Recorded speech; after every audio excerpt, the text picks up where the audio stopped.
আজ মাধ্যমিকের ফল প্রকাশ হয়েছে। মাধ্যমিকে দশম স্থান অধিকার করল সুন্দরবনের সৌভিক। মাধ্যমিক পরীক্ষায় দশম স্থান অধিকার করল সুন্দরবনের প্রত্যন্ত অঞ্চল কাকদ্বীপ সুন্দরবন আদর্শ বিদ্যা মন্দিরের ছাত্র সৌভিক দিন্ডা। ছোটবেলা থেকেই পড়াশোনায় মেধা ছিল সৌভিক, তবে কোনো নির্দিষ্ট সময় বা রুটিন মেনে সে পড়াশোনা করেনি। যখনই মন চাইতো তখনই পড়াশোনা করত। ভবিষ্যতে সৌভিক ডাক্তার হতে চায়, তবে গণিত তার ভালো লাগলেও ইতিহাস সবচেয়ে প্রিয় বিষয়।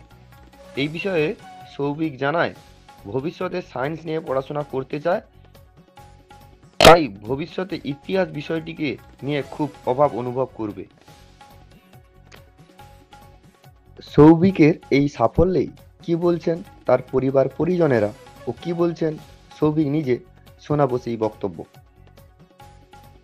খুবই খুশি, আমি ভীষণ খুশি, ভীষণ খুশি, ভাষায় প্রকাশ করতে পারছি না আমি কতটা খুশি। এতটা পাবে নাম্বার বা দশম স্থান অধিকার করবে বুঝলাম। পরীক্ষা ভালো হয়েছিল, বলেছিল যে পরীক্ষা ভালো হয়েছে, কিন্তু এতটা দশম স্থান অধিকার করবে সেটা আশা করিনি। এটা খুব ভালো লাগছে, খুব খুব।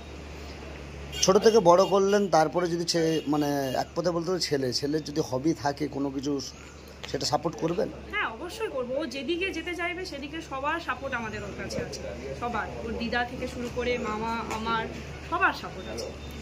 ও যেদিকে যাবে সেদিকেই ওকে সাপোর্ট করবো। কি নাম আপনার? আমার নাম দেবলিনা বেরা। কি মানে সবে কে হন? আমি মা হই। খুবই ভালো লাগছে, প্রথম বড় পরীক্ষা, খুবই ভালো লাগছে। কত পেয়েছো? 686। এটা আশা করেছিলে? পরীক্ষা ভালোই হয়েছিল, ভালো নাম্বার পাবো আশা করেছিলাম, এতটা বেশি পেয়েছি সত্যি খুবই ভালো লাগছে।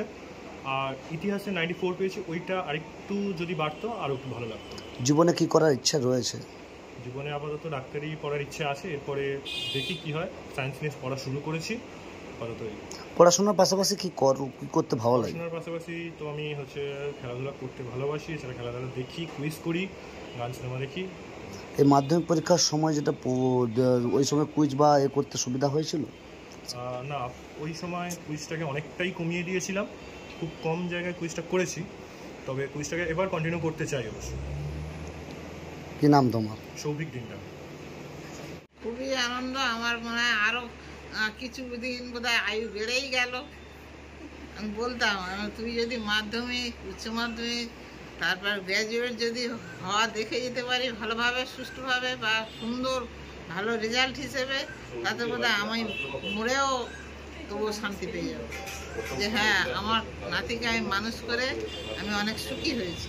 ছোট থেকে মানুষ তো করলেন, এত বড় সাফল্য কতটা খুশি লাগছে? হ্যাঁ, কতটা খুশি লাগছে? খুশি, ভীষণ ভীষণ। মনে করেছিলেন দশম স্থান অধিকার করবে? ভালো নাম্বার পাবে সেটা আমাদের আছে, আশ্বাস আছে, তবে দশম স্থানে হয়তো আসবে কি আসবে না একটা হন্তদন্ত ছিল। তবে এই এসেছে, এর জন্যে আমার বোধহয় আয়ু আরও বেড়ে গেল। কি নাম আপনার? সোয়ারানি বেরা।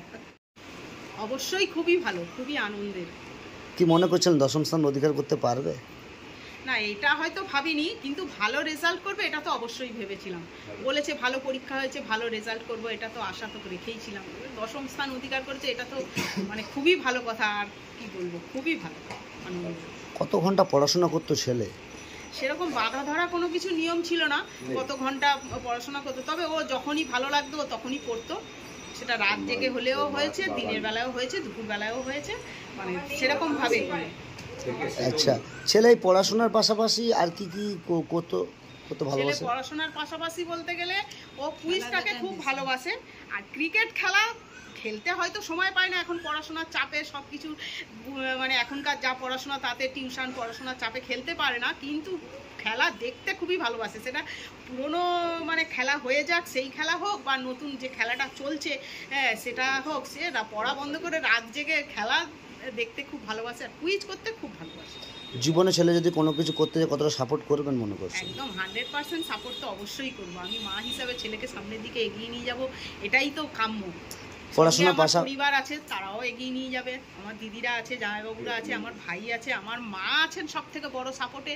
উনিই তো এগিয়ে নিয়ে গেছেন এতদিন ধরে, এবং হ্যাঁ সবাই পরিবারের তরফ থেকে সবাই ওকে সাপোর্ট করছে, এবং আরও আমার আত্মীয় স্বজন, মামা, হ্যাঁ সবাই। কি নাম আপনার? কাকলি বেড়া দিন।